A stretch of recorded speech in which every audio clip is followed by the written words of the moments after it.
Okay, let's get into this. We usually think about sound, as something external. Music, talking, noise. But what if sound could actually, trigger something inside your own head, create an effect, maybe even an illusion that shifts how you feel? Today we're doing a deep dive into something pretty fascinating, binaural beats. We've gathered a bunch of sources, articles, studies, expert takes to figure out what they are, how they supposedly work, and importantly, what the research actually says about them, especially for things like relaxation or maybe getting better sleep. Exactly. We're stepping right into that interesting zone where hearing meets brain activity. We'll be looking directly at sources that talk about brainwaves, how our ears and brain process sound together, and the studies trying to measure the real effects. The goal here is to really unpack the core ideas from these sources and see where the science currently stands. Right. And for you listening, maybe you've heard of these, maybe you're thinking about trying them, or maybe you're just curious about this brain phenomenon. We're going to walk through the key stuff from these sources so you feel properly informed. So first things first, what are binaural beats? The sources are really clear on this. It's not like a regular sound playing in the room. That's spot on. The materials describe it as an auditory phenomenon, or sometimes, an illusion. It's something your brain actually creates. It happens when you listen to two pure tones, slightly different frequencies, but, and this is crucial, one tone goes into one ear, the other tone into the other ear. Oh, okay. Which is why, as the sources keep saying, you absolutely must have stereo headphones or earbuds. Can't do it without them. Gotcha. So how does the brain make this happen? Well, it happens pretty deep in the brainstem in a part called the superior olivary complex. It's one of the first spots where sound info from both ears gets processed together. When it gets these two slightly different frequencies, it doesn't just hear them separately. It actually computes or perceives an internal beat frequency. And that beat is the difference between the two tones. Wait, my brain is doing math. Seriously? Well, in a way, yeah. The sources confirm it's the difference frequency that you perceive as the beat. So maybe you have 405 hertz in your left ear. Okay. And 415 hertz in your right. Your brain then creates this internal perception of a beat at 10 hertz. That's the 415 minus 405. You don't really hear the 405 or 415 as the beat. You hear that phantom 10 hertz pulse. Wow, okay. That's pretty cool. Are there rules for this? Can any two sounds do it? No, there are specific parameters mentioned in the sources. The individual tones need to be fairly low frequency, usually under 1,000 hertz, though some sources say up to 1,500 hertz is okay. Right. And then the difference between them has to be small. Typically less than, say, 35 or 40 hertz. If the difference is too big, you just hear two separate tones. No illusion. And the headphones are non-negotiable then? Absolutely critical. The sources really hammer this home. The whole effect hinges on delivering those separate signals to each ear individually. Take off one earbud or listen on speakers. And the effect disappears. Exactly. Your brain doesn't get the separate inputs it needs to create that difference tone. The magic is gone. Okay, so it's a brain-created illusion, needs headphones, specific frequencies. Got it. Now the big question, how does this internally generated beat actually, do anything to us? That's where this idea of brainwave entrainment comes in, right? Right, that's the main theory the sources discuss. It's often called brainwave entrainment, or sometimes the frequency following effect. The basic idea is that if you listen to a steady, rhythmic, binaural beat for a while, your brain's own electrical activity, its brainwaves, might start to synchronize or follow along with the frequency of that beat you're perceiving. So the brain starts sort of mimicking the beat's rhythm. That's the hypothesis. Now, the sources are careful here. They mention that studies using EEGs have shown the brain can produce electrical activity that matches the beat frequency, like a frequency following response. But, and this is a key but, the exact biological steps connecting that brain activity synchronization to actual changes in how you feel like being more relaxed or focused or sleepy, those mechanisms aren't fully mapped out yet. Okay. So we know the brain can follow the frequency, but the link to changing your mental state is still a bit fuzzy. Yeah, one researcher cited basically said the mechanisms haven't been pinned down yet. It's an active area of research trying to bridge that gap. Okay, but assuming the theory holds for a moment, why would matching that frequency even matter? Because different brainwave frequencies are strongly linked to different mental states. Think of them like different operating modes for your brain. Delta waves are super slow, linked to deep sleep. Theta is a bit faster, linked to light sleep, REM, deep relaxation, creativity. Alpha is that calm, awake but relaxed state. Beta is active thinking, concentration. And gamma is even faster, high-level processing. Right, I think our sources broke those down. They did. So the theory is if you listen to a binaural beat at, say, a theta frequency, like 4-8 hertz, you might encourage your brain to shift more into that relaxed, meditative theta state. Or a delta frequency beat for deep sleep. Exactly. You're trying to nudge the brain's own rhythm towards the pattern associated with the state you want to achieve. Let's quickly run through those states again based on the sources. Delta. Delta is the slowest, 0.5 to 4 hertz. Think deep restorative sleep. Also associated with deep medication, healing. So beats in this range aim for that deep rest. Okay, then theta. Theta is next, roughly 4 to 8 hertz. This is more like light sleep, drowsiness, REM sleep. Also deep meditation, creativity, intuition, reducing anxiety sometimes. Theta beats often target relaxation or getting into a meditative zone. That makes sense. Alpha. Alpha is around 8 to maybe 13 or 14 hertz. This is your classic relaxed wakefulness. Calm, maybe in a flow state, but alert. Good for stress reduction, positive thinking.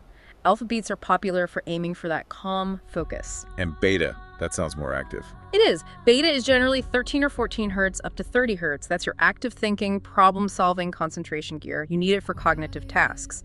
Though the sources mention very high beta can sometimes correlate with anxiety, so beta beats usually aim for boosting focus and alertness. And the fastest one mentioned, gamma. Yeah, gamma, usually defined as 30 hertz and up, sometimes even to 100 hertz. This is linked to really high-level stuff, intense focus, integrating senses, memory recall, peak concentration. Some sources mention gamma beats being explored for cognitive enhancement. Wow, quite a range.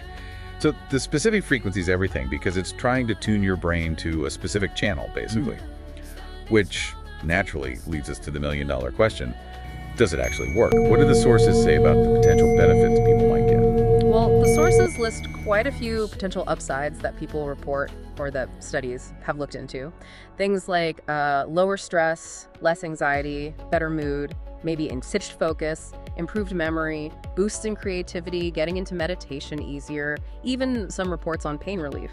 Any specifics mentioned, like certain frequencies for certain benefits? Yeah, there are examples. Some small studies apparently looked at gamma frequencies, like 40 hertz, for possibly improving memory or mood. Beta frequencies, maybe 15 hertz or so, were explored for task performance or accuracy. Alpha is often linked to creativity boosts in these contexts, and theta, like around 6 hertz, has been studied for helping induce meditative states. Delta and theta are often mentioned for anxiety reduction too. And what about sleep? That seems to be a really common reason people try these. Sleep comes up a lot, yes. The sources talk about some preliminary research suggesting that beats in the low delta range, one study mentioned 3 hertz specifically, might potentially increase the brain activity associated with stage 3 deep sleep. The really good restorative sleep. That's the idea. Lengthening that stage could be beneficial. Other potential sleep-related benefits mentioned across the sources include just generally better sleep quality, maybe feeling less tired during the day, waking up easier. There was a mention of a study with soccer players on that. Also, helping fall asleep faster for naps using slow frequencies. And of course, if they do help with anxiety or relaxation, as some suggest. That could indirectly help you fall asleep anyway. Precisely. If anxiety is what's keeping you awake. Okay, this sounds promising, but I'm sensing a but coming. You keep saying potential preliminary. You sense correctly. This is really crucial, and the sources are quite consistent on this point. The overall scientific evidence is described as limited and very mixed. Results vary a lot between studies. Many studies are small, which makes it hard to be certain about the findings. So, not exactly a slam dunk scientifically. Far from it. One systematic review mentioned looked at 14 studies on entrainment and mental states. Only 5 clearly supported the idea, 8 actually contradicted it, and 1 was inconclusive. That shows you the level of uncertainty. Contradicted it even. Yes, and maybe the most significant recent point comes from a big 2023 study cited in the material. It involved 1,000 people using binaural beats at home. The finding: it actually led to worse performance on cognitive tasks compared to silence or just neutral sound. Worse. Not just no effect, but actually detrimental in that study. In that specific study, yes. The lead researcher was quoted being quite cautious, suggesting they might not work as intended in everyday life and could even impair cognitive performance. He stressed we still know too little about how they really affect the brain. Wow, okay. That's a major counterpoint. It is. And you also have quotes like one from a physician on sleep.com basically saying there's no scientific evidence supporting them for sleep, although they did add that the risk of just trying them are probably minimal for most people. Right. So the consensus across the sources seems to be interesting idea, some intriguing initial findings, but much more research is needed. They are definitely not presented as a proven medical treatment, maybe a complementary tool perhaps, alongside established methods. But that's about it for now, based on the evidence discussed. That context is so important. Okay, so knowing the potential and the very real limitations in mixed evidence, if someone listening is still curious to try them out, what practical advice do the sources offer? How should you actually use them safely? Right, practicalities. First, and we've hit this already, but it bears repeating, you must use stereo headphones or earbuds. That's non-negotiable for the binaural effect. Check. Headphones on. What next? Finding tracks is usually easy. Lots of apps, streaming services like Spotify have playlists. You can buy audio files. Just look for tracks labeled with the frequency range you're interested in, like theta for relaxation, delta for sleep support. Then experiment. The sources emphasize that people react differently. What one person finds relaxing, another might find annoying. You'll likely need to try different frequencies, different background sounds maybe, and different lengths of time. How long should you listen? It varies. Some sources suggest longer periods, maybe up to an hour or two, might be more effective for some things. But there's also caution that effects could diminish over time, or doing it too much daily might have side effects, though those aren't well defined. Consistency and patience seem key if you're looking for results. And where should you listen? Does the setting matter? Definitely. A comfortable, quiet environment is recommended. Makes sense if you're trying to relax or focus. And a huge safety warning comes up repeatedly in the sources. Never use these while driving or operating machinery, because the whole point is potentially altering your state of awareness. Doing that when you need full alertness is just dangerous. Absolutely. Makes total sense. Any tips for during the listening session? Yeah, particularly if you're using them for meditation or relaxation. The advice often mirrors general mindfulness practices. Focus on your breathing, notice sensations in your body, maybe use some mental imagery. Taking a few deep breaths before starting can also help set the stage for relaxation. Think of the beats as a potential aid to these practices, not necessarily the whole practice itself. Okay. And safety, you mentioned the driving thing. What else? Volume. Volume is critical. The sources are very clear. Keep it below 85 decibels. Listening too loud through headphones, especially for extended periods, can cause permanent hearing damage. One source compared max volume on headphones to loud concert levels. Right. Protect your hearing. Are there people who shouldn't use them at all? Yes, there's a list of contraindications or groups who need to be very careful and consult a doctor first. This is really important safety info from the sources. Top of the list, anyone with epilepsy or a history of seizures. Certain frequencies might potentially trigger a seizure. Also, people with heart conditions or pacemakers should check with their doctor as there's a theoretical concern about interference. Okay. Who else? One source mentioned caution for pregnant women, suggesting certain frequencies might stimulate contractions, though that seems less commonly cited. They're generally not recommended for kids under 18 because of lack of research. And anyone with existing ear conditions should definitely talk to a doctor before using headphones a lot anyway. And if you try them and feel bad? Absolutely stop. If you experience things like irritation, feeling frustrated, headaches, nausea, anything negative, the advice is to stop using them and consult a medical professional, especially if you are trying them for a specific health reason. So be safe, manage expectations, and it's okay if they just don't work for you. Exactly. The sources acknowledge that for some people, they're just distracting or irritating or have no noticeable effect. And that's a perfectly fine outcome too. Okay, this has been a really thorough deep dive based on these sources. Let's try and crystallize the main takeaways. What's the bottom line here? I think the core points are binaural beats are this neat auditory illusion your brain creates from two different tones via headphones. The main theory is they might influence your brainwaves through entrainment, potentially nudging your mental state towards relaxation, focus, or sleep, depending on the frequency, delta, theta, alpha, etc. But while there are reported benefits and some intriguing small studies, the overall scientific evidence right now is really mixed and limited. More research is definitely needed.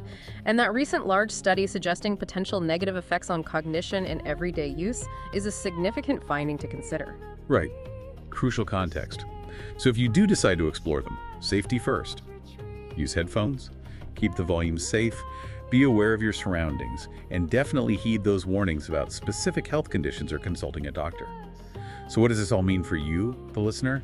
Well, whether you end up using binaural beats or not, hopefully understanding this phenomenon gives you a deeper appreciation for just how complex our brain's relationship with sound is and how our internal world can be subtly influenced.